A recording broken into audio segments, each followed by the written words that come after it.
Magandang araw mga kaibigan. Ito, nakakadismaya po itong Senator J.B. Ejercito. Kinukutya o minamaliit niya ang hunger strike ni Naka Eric at Doc Lorraine Badoy. May mga binitawan siyang salita or post pala na nakakainsulto.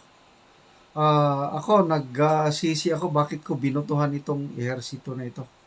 Okay, ano bang sinabi niya? I-share ko sa inyo, pakinggan natin ang vlog ni Showbiz Chikadora. Balitaktakan between Mark Lopez at saka itong si Senator J.B. Ejercito.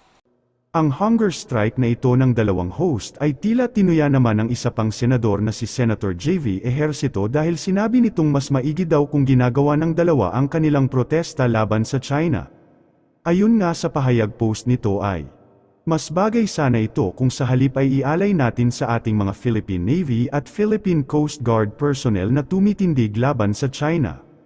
Mabuhay ang Pilipinas! Komento ito ng senador sa post ng broadcaster na si Mark Lopez na may caption na, "Alab ng puso sa dibdib mo'y buhay.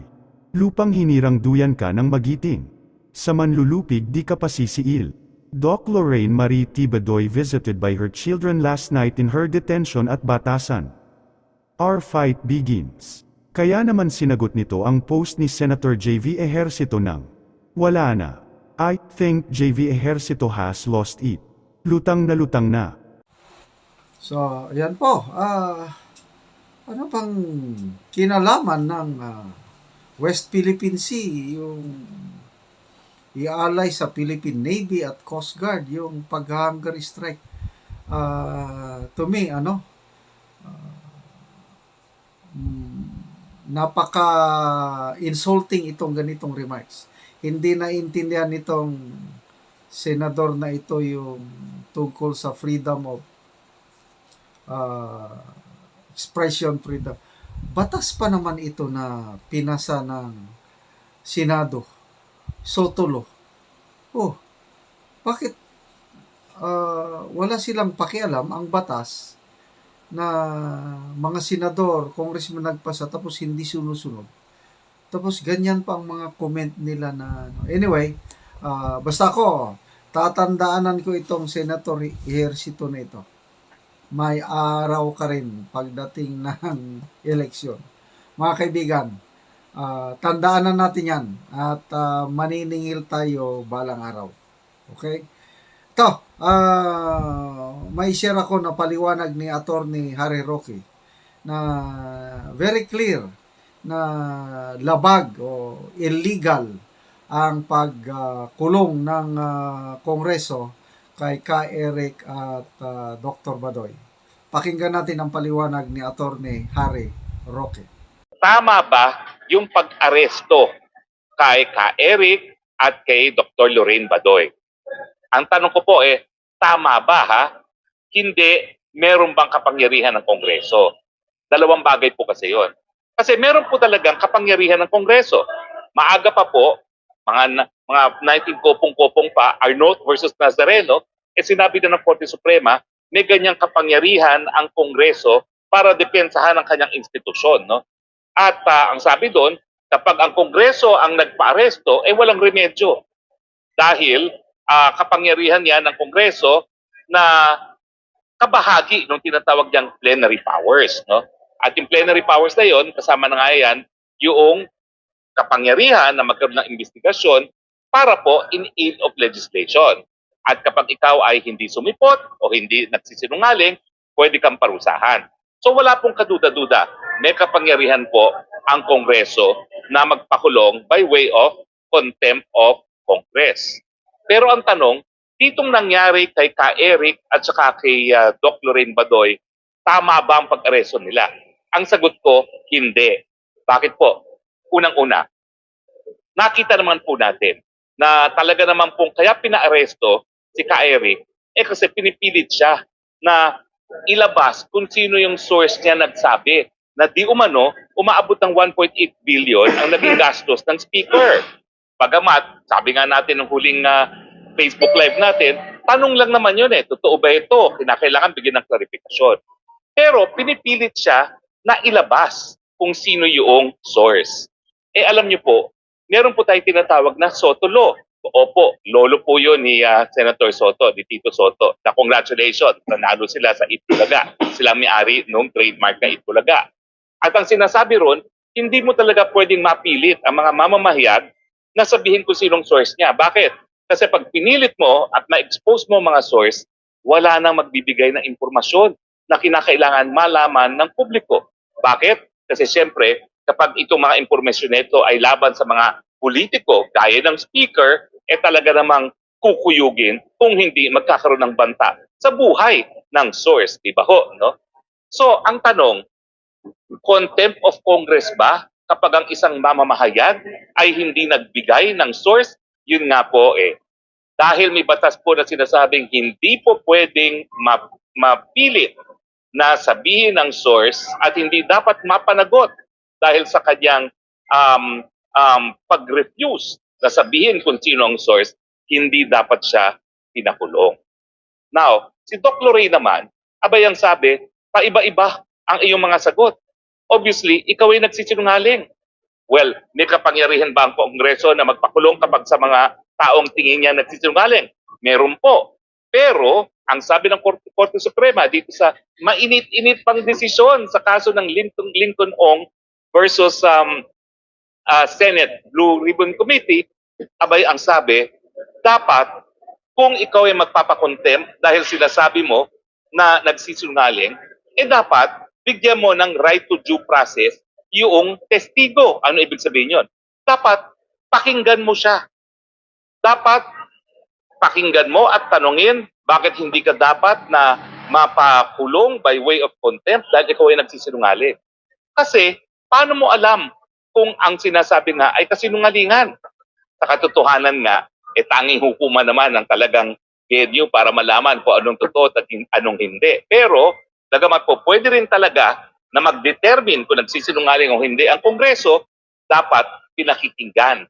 At kaya nga po, kung naalala nyo, talagang ang naging desisyon dito kay Lincoln Ong, dito sa Parmali, ang line of questioning kasi ni Senator Lacson ay, ano ba yan?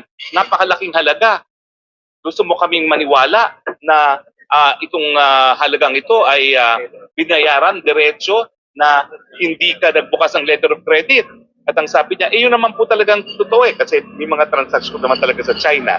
Nang nangyari, ang bayaran sa China. So hindi na kinakailangan ng letter of credit. So ang sabi ng Korte Suprema, paano mo alam na kasinungalingan niya? Conclusion mo na nagsisinungaling. Pero dapat, bigyan mo ng pagkakataon yung testigo na pagsabi na kung bakit ang sinasabi niya ay katotohanan lamang.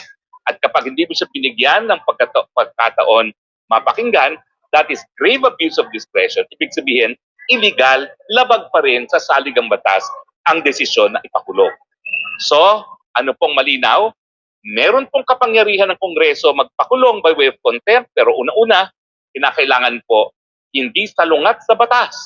At meron nga pong Soto Law na nagsasabi na hindi po pwedeng mapilitan ang mga mamamahayag na sabihin ng source. At pangalawa, sang-ayon sa saligang batas. Bakit po? Kasi saligang batas na nagsasabi, ang ating Bill of Rights, lahat ng mga mamamayan ay merong right to due process. Kasi life, liberty, or property. Life to due process kapag may banta sa kalayaan, sa buhay, o sa propiedad. So, malinaw po. May kapangyarihan, pero hindi tama. Ano naman yung sinasabi ng mga congressman na yan na hindi po pwedeng ma-invoke ang Soto Law? Kasi, ang sabi nila, hindi daw accredited ng KBP. Well, alam niyo po, sa larangan po ng karapatang pantao, hindi po required ang accreditation. Ang tanging definition po ng isang mamamahayag ay binigay ng International Labour Organization at saka ng UNESCO. Ang sabi po nila, ang mamamahayag ay isang tao na bilang hanap buhay ay nagbibigay ng impormasyon sa publiko on a regular basis. Ang pagkakaiba ng UNESCO at ng ILO, ang sabi ng ILO dapat may sweldo. Ang sabi naman ng UNESCO, hindi kinakailangan ng sweldo, kinakailangan lang yung regular na pagbigay ng impormasyon.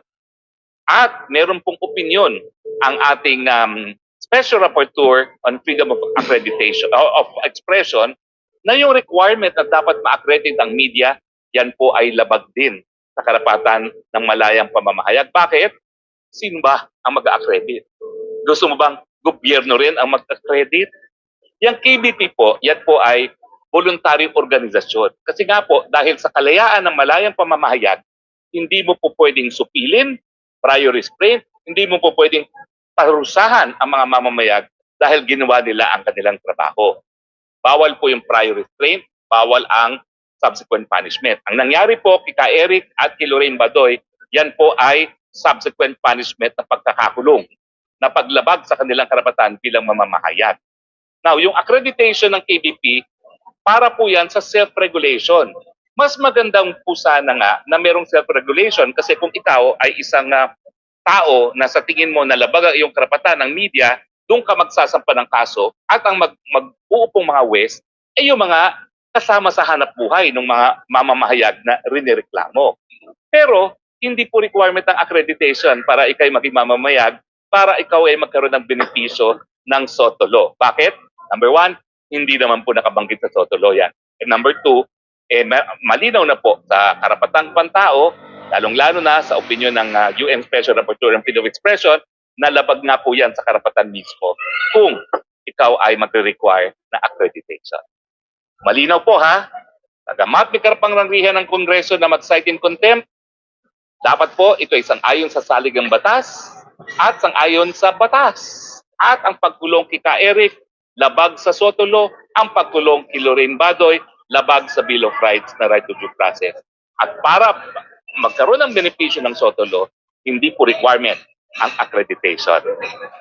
Tanging hukuman po ang makapagdedesisyon kung tama ang ginawa ng Kamara de Representante. Yan po maganda sa ating demokrasya, yan po maganda sa ating sistema de gobyerno na bagamat ang pinakamahingang sanay ay ang hudikatura dahil ang katungkulan niya ay itaguyod ang supremacy ng ating saligang batas, ang Korte Suprema pa rin ang magsasabi kung tama o mali ang ginawa ng Kongreso, makapangyarihan man lang kayo, totoo, makapangyarihan kayo mga congressman, totoo, kinukuyog nyo ang mga pumupula kay Speaker, totoo, kaya nyo magpakulong, pero tanging Korte Suprema lang merong karapatang sabihin kung sang-ayon ba sa saligang batas ang inyong pagkakakulong. Tignan natin. Baka mapahiya kayo, ha?